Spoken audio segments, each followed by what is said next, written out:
हमारे गांव काकरिया की चारागाह भूमि पर 2-3 भू माफिया मिलकर जिन्होंने प्लॉटिंग कर दी और मकान बनाकर बेच रहे, उन्होंने करोड़ों रुपए कमा लिए।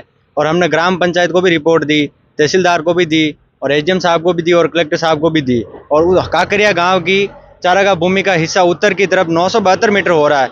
ये लोग 920 मीटर तक ही फ्रॉड साबित हो गए, जबकि 52 मीटर ओवरलैप हो रही है। जो ओवरलैप हो रही है वो दूसरे तनाजा, बासा, मौजा, चुंडाव तो खेड़ा के अंदर जा रही है। उसमें से कलेक्टर साहब ने बोला कि भू प्रबंधक डिपार्टमेंट आएगा और सेटलमेंट करेगा। अब हम तो 2 महीने से परेशान हैं, भू प्रबंधक डिपार्टमेंट कब आएगा आखिर? हम लोग तो यही चाहते हैं कि हमारी चारागाह भूमि खाली करवाई जाए और उनकी जमीन जहाँ है खातेदारी उनको वहां बिठाया जाए। उनकी खातेदारी तो हमने डीजीपीएस से जमीन नपा ली और 2 पटवारी और एक नहीं, दो आरआई और एक पटवारी मौके पे आए, उन्होंने भी नपती करी ग्राउंड लेवल से। तो उन्होंने भी बोला कि ये वास्तव में चारागाह भूमि में है। और वो लोग तो अब कैमरे लगा रहे वहां और काम स्टार्ट कर रहे जोर जबरदस्ती। अभी उनका काम भी नहीं रुका है आधा। गांव के अंदर हम भूख हड़ताल इसके लिए कर रहे हैं कि हमारा कोई सुनवाई नहीं हो रहा, उसके लिए अभी लास्ट हमारा भूख हड़ताल करने की ग्रामीण मिलके हम यहाँ पे धरना प्रदर्शन कर रहे हैं और यहाँ पे हम बैठे रहेंगे जब तक हमें कलेक्टर साहब, एडीएम साहब कोई भी हमें जरा आश्वासन नहीं देंगे, पक्का जो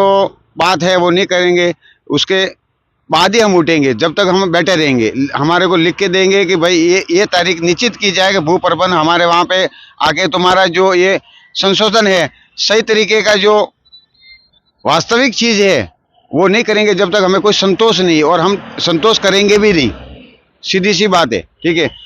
रात को तो हम खेतीबाड़ी करें और दिन के इन प्रशासन के पीछे भगे, ये हमें कोई उचित नहीं। ये हम प्रशासन को बोलते हैं कि आप गरीबों का, कहने का मतलब गरीब के ऊपर आप अत्याचार कर रहे हो, इसका मतलब तो वही होता है। जो गरीब की सुनवाई नहीं है तो तुम खाली बैठे बैठे कुछ नहीं, खाली फोन के ऊपर बात कर देते हो और हमें तो कोई संतोष नहीं है। हमें या तो लिख के दो